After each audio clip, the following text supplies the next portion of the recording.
Hey y'all, I hope y'all having a good Monday. So today I'm going to talk about the seasons of friendships. If you've had a friend for a while, a couple of years, you know that your friendship has evolved over the years.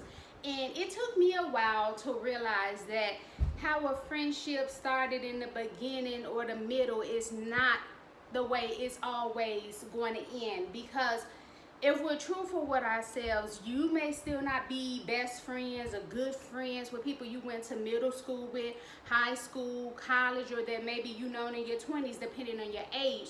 So I want to break it down, at least from what I've experienced and seen through other clients who talk to me about their friendships and how things have changed. So of course, you got that beginning of the friendship. And some of us, you go slow in your friendships. You might not tell everybody anything. Both y'all still trying to get to know one another. And so you're trying to see, who is this person?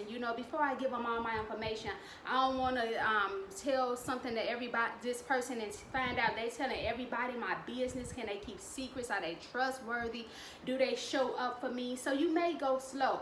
Some of us that probably have come from narcissism and have that trauma bonding, we may go a little bit fast at the beginning of friendship, telling people too much about ourselves, about the abuse, if you were raped, and all this kind of stuff. So it just depends on the type of person you are. But the thing is you still don't really know these people. This is what I'm saying. So whether you go fast by sharing too much in the beginning, or you're more hesitant and you go slower because you've been burnt in the past, and it's not always that you've been burnt in the past, it's just that you know that you got to feel this person now, and time reveals who people are, so you're going a bit slower.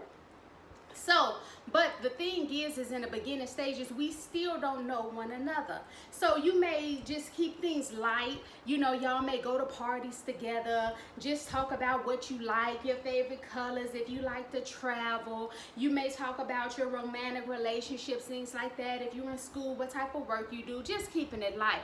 And you may start going around some of that person's other friends. They may start bringing you around family members. It's just like a trial thing. You're trying to see, hey, can I hang out with this other person? Are we gonna be cool together? And typically, if you're not dealing with some type of negative, dysfunctional type of person, that stage is going to go pretty smoothly, because both of y'all still trying to be nice to each other. You probably even if you are more bold and more assertive, you probably ain't told the person everything you think about them or the choices they make. You may be trying to move in, going a little slower to still figure things out, because you don't know, y'all probably not going to be cool if you just met maybe a month or 6 months from now. Typically, the middle of the friendship is when you really know, when you're in the thick of it with this person, you really start to know this person, because you've seen this person when they're angry. I feel like you really don't know a person until you've seen them angry, or you've seen this person in stressful situations, because to me, who a person is when they're stressed, that lets you know how they handle pressure, and lets me know if these are the type of people that I want to be around.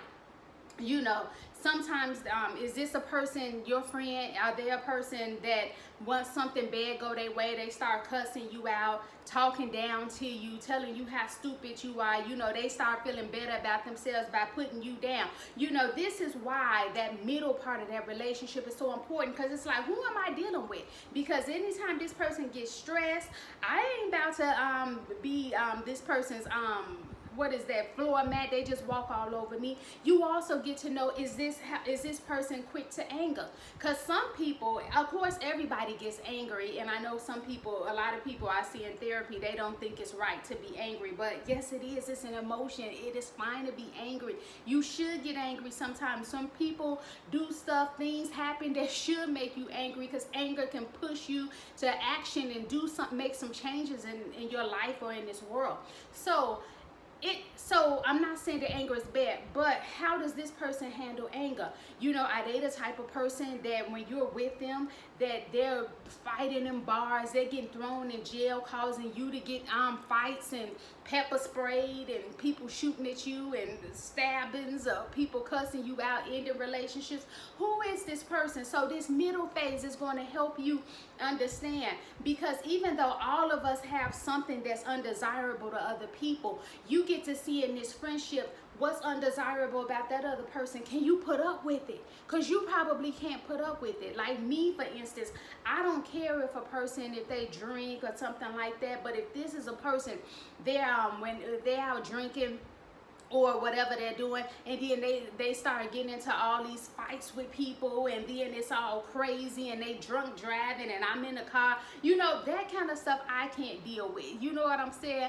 But it depends on who is this person when they get drunk or they smoke weed or whatever it is. Who does this person turn into when they got some substances in their system? Because as you know, sometimes people can't handle their liquor, and people turn up and do all kind of crazy stuff, and then when they're high or drunk or whatever, some people, and then you see that this person often gets high and drunk, and they like to do that. Then they bring you, then y'all go to restaurants, they twerking on top of tables, you know, making it booty clap, and people throwing dollars at y'all table, and it's getting stuck in your Parmesan you trying to eat. You don't want that kind of stuff. Well, I don't, but you might. I don't know you. You might. It's okay. No judgment here. You know, so it depends, you know, with a restaurant having to throw you out and your friend and talking about don't come back here ever again. So it's like you get to see like, okay, we made it from the beginning of the friendship. Now we in that middle part. I don't know if I really want to stay in this type of friendship. And then you got some stuff that's not as drastic.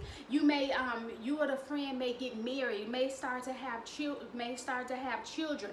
They may have a sick relative they have to take care of, and sometimes things change. So it may went from you and this person hanging out all the time, talking and texting, doing all kind of stuff together, vacationing, and now you can't do that type of stuff as much. And it's also good to understand, if you want to hold on to this friendship, to see in what way you can be a help to this individual while they're making those transitions in life.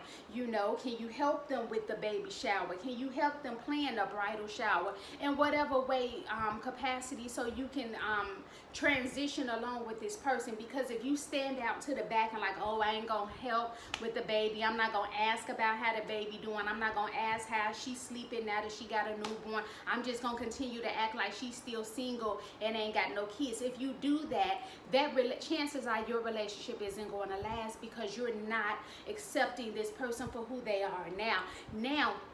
If you don't care anything about that friendship, it's okay for you to move on.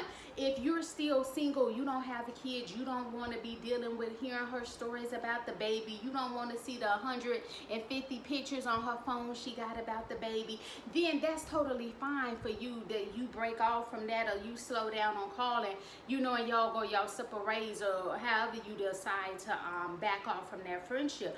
But in order to maintain it, you have to accept the changes in life. And also that friend, if they value the friendship, then they want to also do the same for you, to make allowances, knowing that, hey, this person may not be available to me as much anymore. They're now married, or they're now in grad school or college or whatever. This person got a little bit of change in life, but we do still do some things to keep up, you know, with each other. Maybe a call here, maybe a call once or twice a month, or send a gift on a birthday or something like that, or check up on each other kids or something like that, FaceTime every now and again. You do those type of things. And even if in the middle, if the relationships breaks off, what I try to caution people, because I used to be this person, so I say this because I know if I used to feel this way, that there's other people who have felt this way. That I used to think that if a friendship ended, when you get to the end of a friendship, it ended maybe because somebody's life changed and we couldn't talk anymore, or that friend may have fell off and stopped returning calls, or you know, it became obvious that the person wasn't into me no longer as I was into them, meaning I was texting, I would get a text back 2-3 days later, if ever, or a month later, or I called, the person don't call back for a month or two later. You know, stuff like that starts letting you know, when it keeps happening over and over again. It's like, you know, you can sort of tell. It's something in your intuition tells you, oh, something is off in this relationship. And sometimes some of us try to deny it. Some of us don't want to experience that rejection, especially if you've grown up in a household where you were rejected for either how you looked or for something about you. You didn't meet your parents or your foster parents' standards, or maybe you look different at school and the kids would maybe tease you. Maybe you didn't have the best clothes, the best hairstyles, the best gym shoes or whatever. You didn't have as many gym shoes as some people, and people tease you. And I think that when we get into these friendships, some of that stuff starts to, that we thought that we buried, it starts to bubble up, that rejection, and we're like, oh my God, this friend, they're just the most horrible. They don't want to be my friend anymore. We've been friends since high school. You know, we got our diapers changed together. We should still be friends. And that's not always true. Even some great things, some good things come to an end, and that's just understanding the season of things. Like, it does not mean that your friend was a hater to begin with just because at the end life changed, or for whatever reason, maybe they didn't even tell you why they started backing away. Maybe they didn't want to hurt your feelings, but for whatever reason they backed away. And so I think, from what I know as wisdom, is to accept the beauty of the days that we had without trying to say, oh, they were always a hater. Oh, they were looking for a chance to make me feel bad. Oh, they were always after me. They were always jealous. They must have always just been somebody that didn't wish me well, and they was just waiting until I liked them a lot as a friend, and then they just cut me off. They ain't nothing. What we had was a waste of time. I could have been with other friends. I could have been doing this and doing that, except I was helping her. I did this for her. I did this for him. I did this. I did that. All that stuff. And to me, that just makes a person's blood pressure go up, depending on your age, causes a lot of maybe resentment. But in order to live life more freely, it's like maybe looking at it in a different way. It's saying, wow, when we went on vacation together, did we genuinely have a good time? Was I happy at that time? If looking back and my answer was yes, then that means that was authentic. What I was feeling at that time and all the good times we had, those were good times. And it's just accepting that seasons come, seasons change. It's this old song I just started thinking about from the 80s. I think it was called the Bangles group. But yeah, and it's just like, okay, so what we had in the past was beautiful, but now it's something else. And then I'm just going to accept that I don't have to call this person a bad person. I ain't gotta call this person no hater. No, I ain't gotta run this person name down in the mud when other people come around and people say, why y'all ain't cool anymore? Just say, oh, you know, we just changed. They, you know, seasons come, seasons change, they go, whatever, like that. You ain't gotta be like, oh, she did me like this, and oh my God, oh, 15 years of friendship down the drain. It ain't even gotta be all that serious. Was the past good? If it was, just understand there may something going on with this person you don't even know about, and it ain't even got to be always about you. Let that person do them. And maybe if that person comes back years later and they have an excuse that you believe, you know, then you decide if you want to be in that person's life again.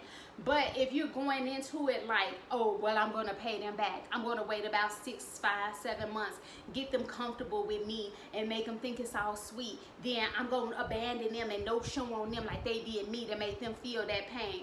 Life is too short, and that is petty. And I understand that in the mind at the moment it may seem like, wow, that anger starts talking, and anger don't want you to feel small or that people got over on you, and you want to get back at the person to show that you ain't no punk, you ain't no pushover. I got my little Kleenex tissue all in the shot.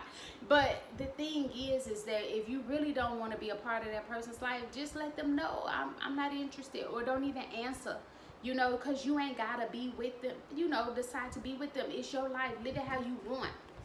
Also, hey, if you haven't already liked this video, you should know by now if this is resonating with you. If it is, go ahead and hit that like button. That encourages me to keep on going and lets me know what type of content is that's really resonating with y'all. So also, if you haven't got my books on Amazon, make sure you get my books.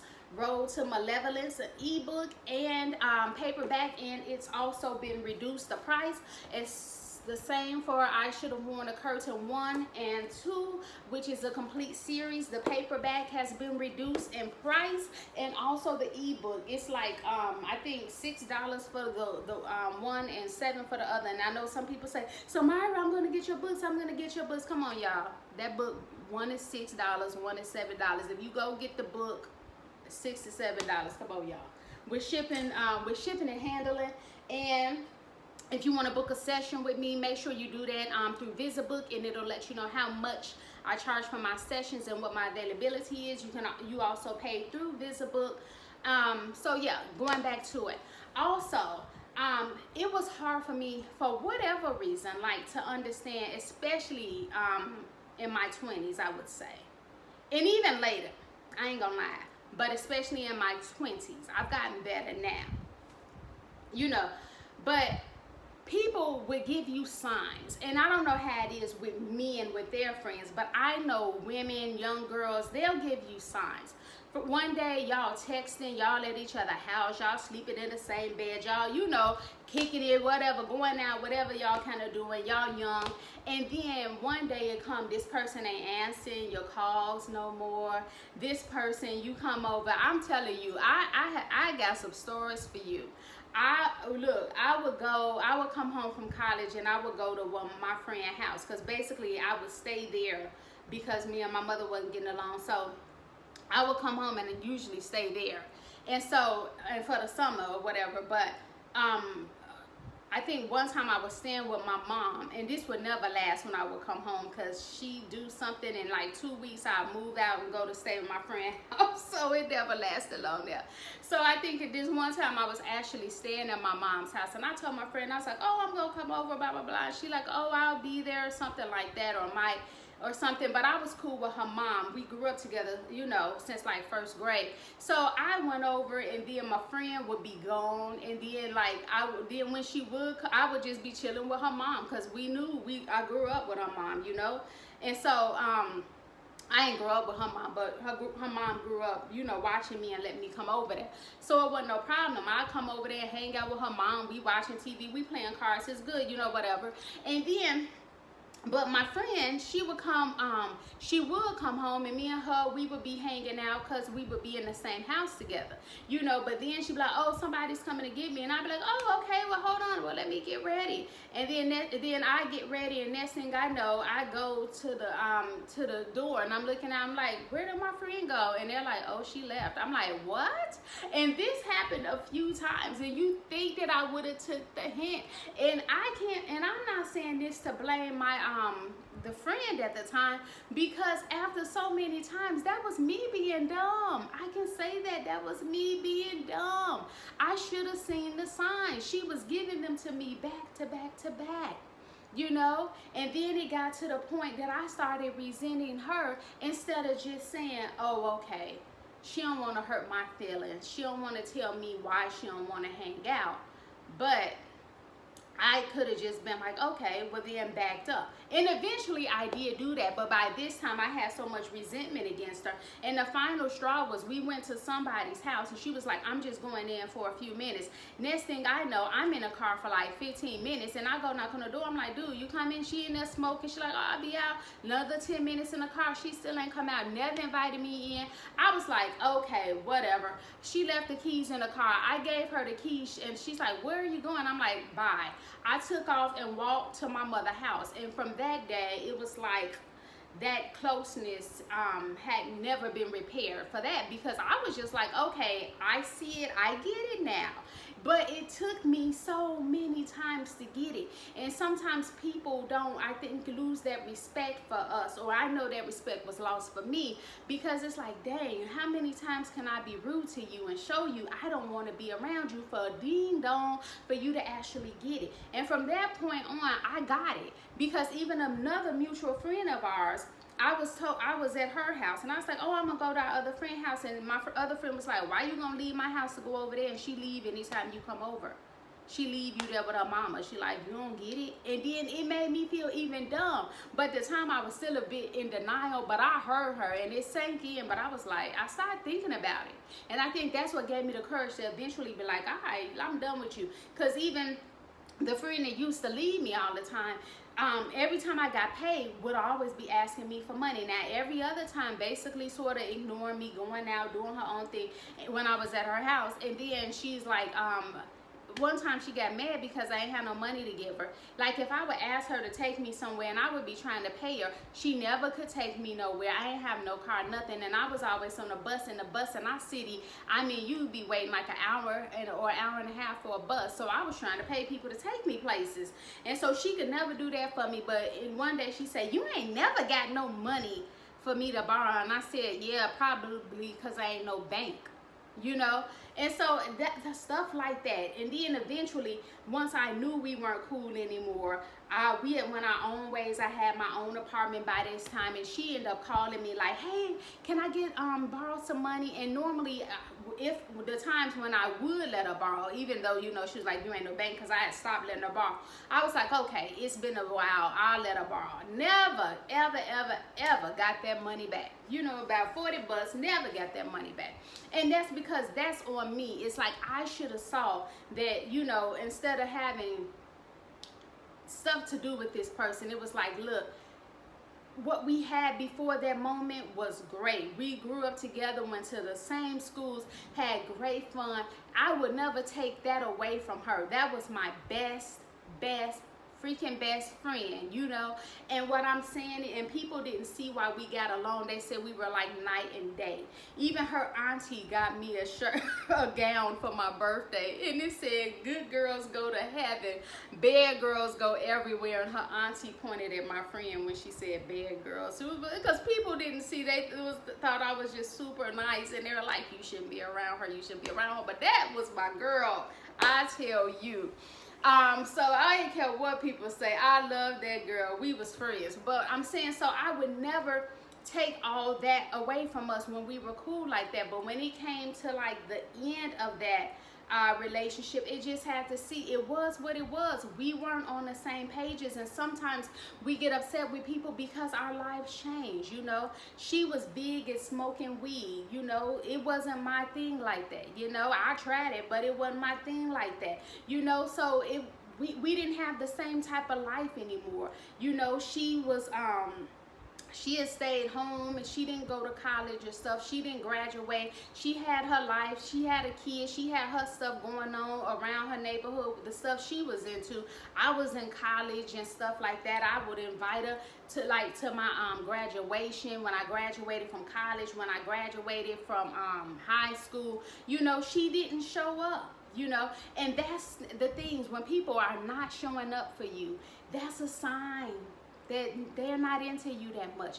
You're showing up for them, you're there for their kids all type of ways, but they're not there for you like that. And then instead of just being in denial, continuously making excuses for people, oh, they must have had a bad day, oh, it's because this happened in their life, oh, it's because of this and this and this, oh, maybe I did something to them, maybe this and that. Maybe it's just the end of the relationship. Maybe that season had just come to an end, and that it's best for us to start looking for other people who we may have more in common with. It's okay that you don't have anything in common with the person you used to have in common. Life changes, people changes, and the part of that wisdom is understanding when a season begins, the middle of the season, and knowing when things end. And sometimes I believe that God allows some stuff so catastrophic to happen at the end of the relationship because you just won't leave it. You know, that this person do something so bad to you that you ain't got a choice but to see that this relationship is over. They may tell all your business to somebody, steal some money from you, you know, just go off, get you fired if y'all work together. Something so horrible that it's like the alarms are finally sounding like, hey, you stupo, Dumbo, this is it, it's the end, get out, what more can be done? And I thought about this video. I was reading this book by author Tanisha Stewart. I don't remember the name of it. I'm not done with it. But this was a relationship. This woman is giving this guy, I mean, they're about to go to college. And they were like sort of dating in a senior year in high school. And she didn't want to be bothered with him. I guess she wanted to be at first, but she realized that he was a bit on the nerdy side. He was nice, but she didn't want to hurt his feelings, and she kept not answering his calls or texts for days and days. When she would answer the call, she wouldn't be like, oh, hey, how you doing? She'd be like, oh, hey. You know, and everything in him was like, something's off. She ain't excited. Or, you know, when he would see her in person, she would still like act like she ain't want to be there, looking all at her phone like he talking or whatever. You know, she just totally not there. And if we were looking at another table where somebody was doing that, you know, you could tell the person don't want to be there. If you could look at it, be a fly on the wall, you could definitely tell like, wow, that person don't want to be with him. But when it's us, we don't see that, you know. And it's like sometimes we just gotta sit back and look and like, is this person giving energy to me? Do I feel appreciated in this relationship? And especially when you tell people that you don't feel appreciated and you let them know specifically what you would like change and it's still not, that can be your sign that that end of that relationship, it's the end. That season is now over, and it's probably best that you all go your separate ways. Again, if you have not already done so, like this video, subscribe to this channel, book a session with me by going down to the description. Don't forget to get my books off Amazon, and thank you. Bye.